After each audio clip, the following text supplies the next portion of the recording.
आज से 1-2 दिन पहले मैंने आप लोगों को खबर दी थी। आप लोगों को मैंने खबर दी थी कि जो आकिब जावेद साहब है उनकी बहुत जल्दी छुट्टी होने वाली है। आकिब जावेद साहब जिनकी वजह से हम लोग एशिया कप हार गए, जिनकी वजह से हम लोग चैंपियन ट्रॉफी हार गए। उन्होंने इतनी गंदी सिलेक्शन की, अपनी मर्जियां चलाई उन्होंने। अपनी मर्जियां चलाई, अपनी मर्जी की वजह से उन्होंने बाबर आजम को नहीं रखा, उन्होंने मोहम्मद रिजवान को नहीं रखा, उन्होंने नसीम शाह को नहीं रखा। लाहौर कलंदर के प्लेयर खिलाता रहा है। अब ये भी क्या कर रहा है, टेस्ट मैच में उसने आसिफ अफरीदी को रख लिया है जो लाहौर कलंदर की तरफ से खेलता है। मैं शुक्र अदा कर रहा हूँ अल्लाह ताला का कि आकिब जावेद साहब से हमारी जान छूटने लगी है यार। आकिब जावेद साहब से हमारी जान छूटने लगी और हमारे जो चैंपियन कप्तान है वो आने लगे हैं। हाँ दोस्तों, आकिब जावेद साहब उनकी छुट्टी होने लगी और उनकी जगह पर हमारे चैंपियन कप्तान, हमारे दिलों के कप्तान सरफराज अहमद साहब आने लगे हैं यार। Sarfaraz Ahmed as a chief selector आ रहा है। सरफराज अहमद को चीफ सिलेक्टर के ओहदे पर लगाया जा रहा है और उनके अलावा मोहम्मद यूसुफ जो है उन्हें भी सिलेक्शन कमेटी में डाला जा रहा है यार। मैं शुक्र अदा करता हूँ कि यार मोहसिन नकवी साहब ने कोई तो अच्छा फैसला लिया है, कोई तो उन्होंने अच्छा फैसला लिया ना जो उन्होंने आकिब जावेद को हटा दिया। आकिब जावेद साहब बस स्पिन पिच बनाते हैं और टेस्ट मैच खिलवा देते हैं। हमारे प्लेयर एक दो टेस्ट मैच जीत जाते हैं और उसमें भी हम लोगों की टीम जो इंग्लैंड से तो जीत गई थी, लेकिन वेस्ट इंडीज ने हम लोगों को हरा दिया था यार। वेस्ट इंडीज ने हम लोगों को हरा दिया था और अभी भी आकिब जावेद साहब ने वही हरकत की है दोबारा से। उन्होंने साउथ अफ्रीका के खिलाफ जो हमारी सीरीज होने लगी है उस सीरीज में उन्होंने दोबारा से स्पिन पिच बना दिया।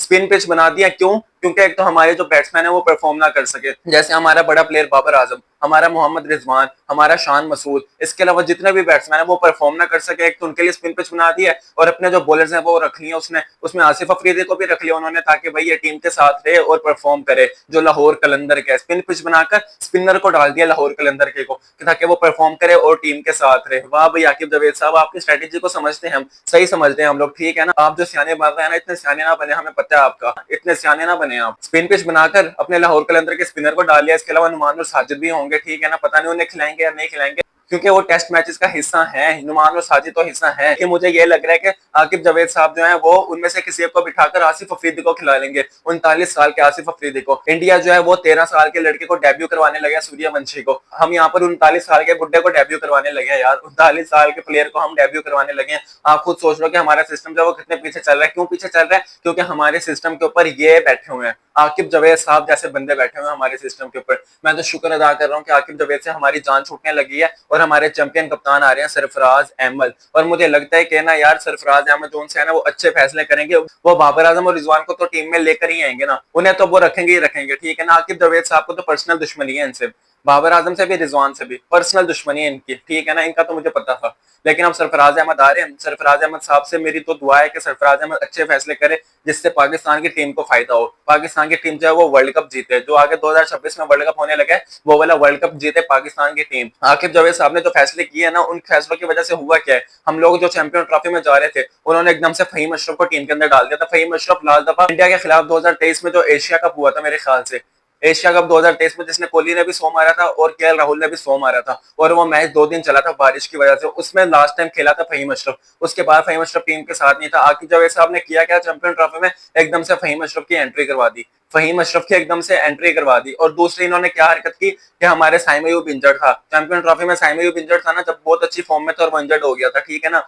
तो उसके बाद इन्होंने क्या किया, इन्होंने दूसरा ओपनर नहीं रखा, इन्होंने दूसरा ओपनर नहीं रखा, इन्होंने कहा बाबर आजम ओपन करेगा, बाबर आजम से इन्होंने ओपन करवा दी। इसका नुकसान किसे हुआ? बाबर आजम को तो इसका नुकसान नहीं हुआ यार, बाबर आजम को तो इसका नुकसान नहीं हुआ, इसका नुकसान तो पाकिस्तान की टीम को हुआ है ना, पाकिस्तान की टीम को इसका नुकसान हुआ है। दूसरा इन्होंने क्या किया, एशिया कप में, एशिया कप में भी इन्होंने वही हरकतें की है। इन्होंने बाबर आजम को नहीं रखा, इन्होंने रिजवान को नहीं रखा, ये क्या करके ये टी20 के प्लेयर ही नहीं है। तो जो टी20 के प्लेयर थे उन्होंने क्या कर लिया है, उन्होंने क्या कर लिया, आपने कहा था कि हम ऐसे प्लेयरों को नहीं रखेंगे जिनका स्ट्राइक रेट टी20 में स्लो हो। आपने बाबर आजम को निकाला जिनका स्ट्राइक रेट 130 का था और आपने रखा किसे, सलमान अली आगा को जिसका स्ट्राइक रेट 115 का था। 115 का स्ट्राइक, 115 के स्ट्राइक रेट वाले प्लेयर को आपने रख लिया। क्यों? क्योंकि ये भी लाहौर कलंदर की तरफ से ही आया यार, ये भी आकिब जावेद की पर्ची था, ये भी आकिब जावेद की पर्ची था, पहले लाहौर कलंदर की तरफ से खेलता था और जो आकिब जावेद का डेवलपमेंट प्रोग्राम है ना उधर से ही आया था सलमान अली आगा भी, ठीक है ना। तो भाई रखना ही था, इन्होंने पर्ची अपने अपने प्लेयरों को खिलाई जा रहे हैं आकिब जावेद साहब। चलो देखते हैं अब इनसे जान छूटने लगी। हमारे अब सरफराज अहमद आएंगे जिन्होंने हमें चैंपियन ट्रॉफी जितवाई है यार,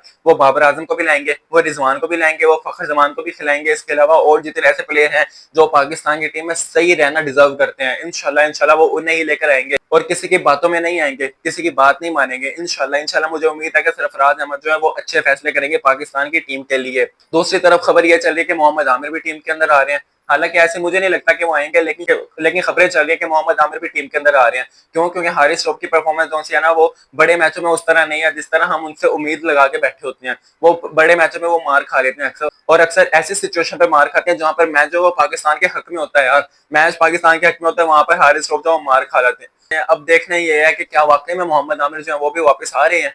मोहम्मद आमिर क्या वाकई में वापस आ रहे हैं? अगर मोहम्मद आमिर वापस आ जाते हैं तो फिर तो मुझे लगता है कि ना यार वो स्क्वाड बन जाएगा जो चैंपियन ट्रॉफी में था। सरफराज अहमद कप्तान थे, बस फर्क इतना होगा कि 2026 के वर्ल्ड कप में सरफराज अहमद जो है वो चीफ सिलेक्टर होंगे, बाकी मोहम्मद आमिर भी होंगे, बाबर आजम भी होंगे, इसके अलावा फहीम अशरफ को भी क्या पता ये लोग रखने, फहीम अशरफ तब भी था, ठीक है ना। तो बहुत से ऐसे प्लेयर होंगे, लेकिन मुझे नहीं लगता कि मोहम्मद आमिर जो है ना वो वापस आने वाले हैं। मैं आप लोगों को भी कल की बात बताता हूँ यार, आकिब जावेद की। आकिब जावेद जो है वो गनी इंस्टीट्यूट में बैठे हुए थे जहां पर फाइनल चल रहा था। गनी इंस्टीट्यूट में फाइनल चल रहा था, वहां पर आकिब जावेद को भी बुलाया हुआ था। जैसे ही लोगों ने आकिब जावेद को देखा, लोगों ने शोर डालना शुरू कर दिया यार, बाबर आजम के नारे लगाना शुरू कर दिए कि बाबर बाबर, जिसकी वजह से आकिब जावेद को इतनी शर्मिंदगी उठानी पड़ी है ना, इतनी शर्मिंदगी उठानी पड़ी कि वो खुद सोच में पड़ गया। वो खुद सोच में पड़ गया कि यार मैंने क्या फैसले किए थे, मैंने ये क्या फैसले किए कि मैंने बाबर आजम को नहीं रखा, मैंने रिजवान को नहीं रखा, मैंने नसीम शाह को नहीं रखा। तो वो खुद भी सोच रहे होंगे कि यार पाकिस्तान तो हार ही हारा है, अब मेरा क्या होगा, लोग मुझे बुरा भला कह रहे हैं, लोग मुझे गालियां दे रहे हैं। आकिब जावेद साहब जो वो खुद भी सोच रहे होंगे, और मेरा ख्याल है कि उनके साथ होना भी यही चाहिए,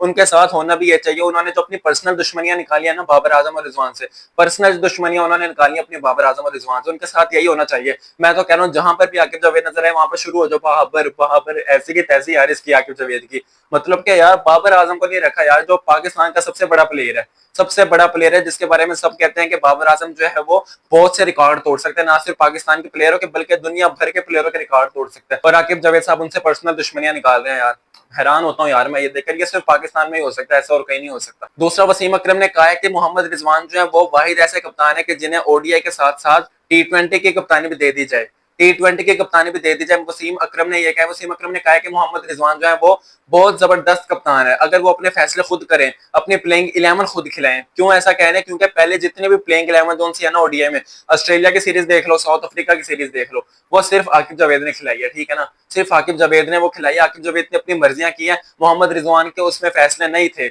मोहम्मद रिजवान का उसमें कोई फैसला नहीं था कि मैं ये प्लेयर खिलाऊंगा, ये प्लेयर नहीं खिलाऊंगा, ये आकिब जावेद फैसला करता था। वसीम अकरम ने कहा है कि मोहम्मद रिजवान जो है वो एक जबरदस्त कप्तान है इस वक्त ओडीआई का, अगर मोहम्मद रिजवान अपनी प्लेइंग 11 खुद खिलाए, किसी के कहने पर ना खिलाए। क्यों? क्योंकि मोहम्मद रिजवान कप्तान है यार, मोहम्मद रिजवान तुम कप्तान हो यार, अपनी प्लेइंग 11 खुद खिलाओ, इस वक्त तुम कप्तान हो, ठीक है ना। और एक कप्तान की फैसला चलता है, कोई कोच वगैरह का कोई फैसला नहीं चलता, ठीक है ना। जो कप्तान होता है वो सबसे बड़ा होता है, कप्तान सबसे बड़ा होता है। मोहम्मद रिजवान साहब, आपने अपनी प्लेइंग 11 खुद खिलाना। वसीम अकरम ने कहा है कि मोहम्मद रिजवान अपनी प्लेइंग 11 खुद खिलाओ। और दूसरा, आप लोगों को मैंने ये भी बताना था कि मोहम्मद रिजवान से मोहसिन नकवी साहब ने भी बात किया T20 की कप्तानी से, इस पर मोहम्मद रिजवान ने कहा कि मैं T20 की कप्तानी तब लूंगा जब आकिब जावेद साहब जो है वो मेरी कप्तानी के दरमियान में कोई दखल अंदाजी ना करे या अपनी मर्जी की प्लेइंग 11 ना खिलाए। अगर कप्तान मैं हूंगा तो मैं अपनी मर्जी की प्लेइंग 11 खिलाऊंगा, ये कहा है मोहम्मद रिजवान ने मोहसिन नकवी साहब से। मोहम्मद रिजवान ने कहा है कि आकिब जावेद जो है ना वो अपनी मर्जी की प्लेइंग 11 नहीं खिलाएंगे, और जब मैं कप्तान होऊंगा तो मेरी कप्तानी के दरमियान में वो नहीं आएंगे, ठीक है ना। जब मैं कप्तान होऊंगा तो मैं अपनी मर्जी करूंगा, चाहे टीम हारे चाहे टीम जीते, वो मेरे ऊपर है, मेरी जिम्मेदारी है वो। ये कहा है मोहम्मद रिजवान ने मोहसिन नकवी से कि अगर मेरी बात मान ली जाती है तो फिर तो मैं कप्तानी ले सकता हूँ T20 की, वरना मैं T20 की कप्तानी नहीं ले सकता, ये मोहम्मद रिजवान ने कहा है। दूसरा, पाकिस्तान क्रिकेट बोर्ड ने एक और अच्छी चीज की, उन्होंने क्या किया कि उन्होंने साउथ अफ्रीका की सीरीज से पहले, जो टेस्ट मैचेस की सीरीज चल रही है, रेड बॉल का कैंप लगा हुआ है, वहां पर उन्होंने सीरीज से पहले मोहम्मद रिजवान को, साजिद खान को, नुमान अली को और उसके अलावा सऊद शकील को भी, मेरे ख्याल से उन्होंने 4-5 प्लेयर इन्हें कायदे आजम ट्रॉफी खेलने के लिए भेज दिया। उन्होंने कायदे आजम ट्रॉफी खेलने के लिए भेज दिया कि आप जाओ और जाकर तैयारी करो, मैचेस वगैरह खेलो और जरा फॉर्म में आओ, ताकि जो टेस्ट मैच की सीरीज होने लगी उसमें आप लोग अच्छा परफॉर्म कर सको। ये मेरे हिसाब से ये बहुत अच्छी चीज की है पाकिस्तान क्रिकेट बोर्ड ने इन 4-5 प्लेयरों को भेजकर। मैं सोच रहा था कि बाकी प्लेयरों को भी भेज दे जैसे बाबर आजम है, लेकिन बाबर आजम की इस वक्त जोन सी फॉर्म है ना वो ऊपर नीचे हुई है, जिसकी वजह से उन्होंने शायद उसे नहीं भेजा और कहा होगा कि आप अच्छी तरह प्रैक्टिस करो, अपनी नेट में जितना प्रैक्टिस हो सकता है वो करो, ताकि आपकी जो फॉर्म है ना वो वापस आए और बॉल जोन है ना वो अच्छा मिडल हो आपके बैट के साथ। उम्मीद करता हूँ कि आप लोगों को हमारी वीडियो पसंद आई होगी। मिलते हैं हम अपनी नेक्स्ट वीडियो में, तब तक के लिए